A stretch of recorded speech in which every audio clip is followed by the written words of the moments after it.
According to Shams Charania, free agent guard Monte Morris plans to sign a deal with the Phoenix Suns.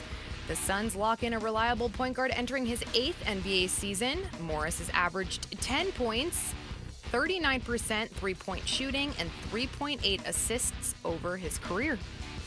All right. I like this. This is probably the best case scenario if you're dealing in reality for the Suns, don't you think, Kellan? I mean, you can't just go out there and pick any point guard you want.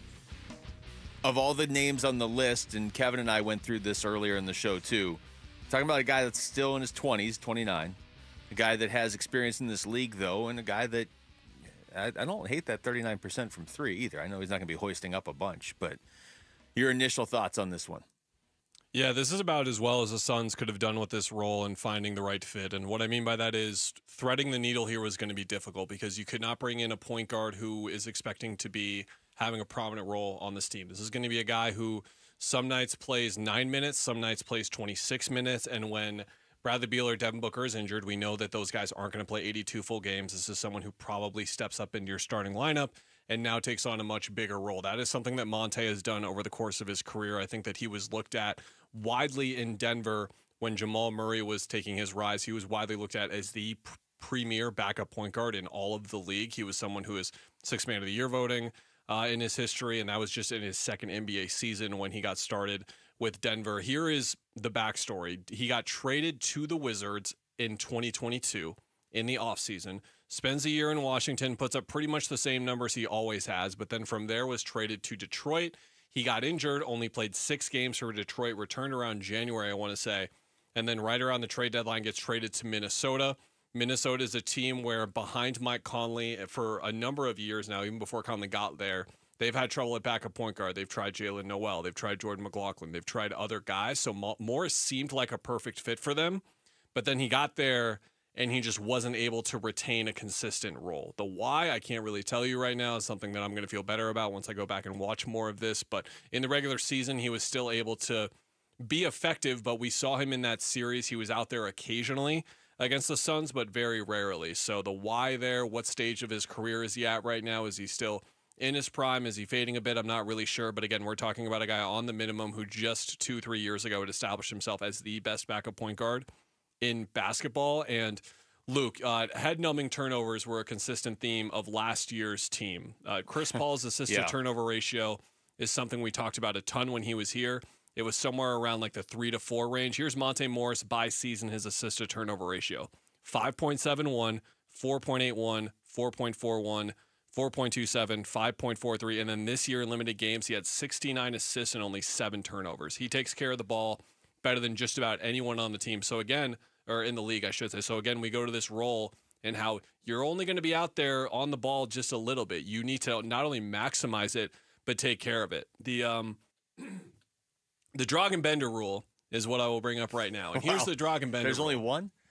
Dragan struggled as an NBA player because what would happen is in a limited role where he was asked to just shoot threes, play defense, all that kind of stuff, he would screw something up at least once or twice per shift that would negate anything positive that he did. Monte Morris is the opposite of that, where he is consistently taking care of the ball and doing things right, that he's just not really making mistakes. A thing that I liked to see from him last year, I saw it in that series when I was covering it, and then just in some of the Minnesota games we were watching leading up to the series, he can still hang defensively. He was someone who went to a team known for a defensive identity, and he got in there and impacted games in that kind of way. Not a breakaway defender, don't get me wrong, but someone that can hang on that end. And you mentioned the 39% from three. So this is someone who on the ball is going to generate assists while taking care of the ball. Off the ball, he's going to knock down threes and make good decisions, and he's going to play solid defense. Again, if he can get back to the player that he was in Denver, this is a home run. But even if he isn't that, you've still got someone who theoretically should be a positive for you. So again, best case scenario, I think for him, especially at this point in his career, he has to go to a team that desperately needs what he does and kind of reset where he was at, because it was a weird last 2 years for him. You had me at Monte Morris is the opposite of Dragan Bender. Like, I appreciate everything you said after that, but when you said Monte Morris is the opposite of Dragan Bender, that's really that's all I needed. I'm sold. I tell you, the roster feels more complete right now with this move that just happened in the last 5-6 minutes. Because for the first time in a while, they have a just a true point guard, but also everything you just said, I think, is such a big part of this equation. They don't have to lean on him a ton. But now Mike Budenholzer has options. Now, I made this analogy the other day. Before it was like, it's like running a restaurant and asking your chef to also make the deliveries. Like, that's essentially what they were doing with Devin Booker. Like, can your chef drive? Yeah, he can. He can drive a car. He can deliver what he just made. But why are you doing it that way? Why not just have somebody else that can run your deliveries? Now you have somebody who can do a lot of those things. Like you said, even whether if it means Devin Booker or Bradley Beal is out and they need somebody to step in, or just simply to give them a little bit of a rest from that responsibility during the game. Look, I know adding Budenholzer to replace Frank Vogel, that whole move is probably the most significant move they'll make this offseason. But this one feels big because you also went out and got a guy that is still young in this league and can still do, I mean, the profile you just read right there, that he can hit some threes if he has to, that he does not turn the ball over, that just by the nature of the fact that he is coming to Phoenix and taking this deal, he knows he's not the guy or expected to be the guy, or he can't expect to be the guy or even the second guy or the third guy. That to me says he's okay with this role and he's probably embracing it. I think that for him too, again, I'm really going to focus on this. The league is a weird place, man, because you can just kind of float around for a couple of years. We were talking about Kelly Oubre on our show yesterday. He goes to Phoenix, finally finds a situation after Washington where he's doing what he was doing well in Washington, but on a team where he's impacting games and they're winning games. And then he gets traded, and then he's on Golden State, and then he's on Charlotte. And it's looking like if this continues for another year or two, he is not going to have a job in the NBA anymore. He goes to Philly, and he looks like a playoff caliber wing. And sometimes you just need to find that reset in your career and find that space where you can be valued. And I have no doubt that Phoenix is a spot for him. Yeah, so this is, I mean, now, without knowing what happens with Damian Lee and or Josh Okogie, it's not like the roster is complete necessarily.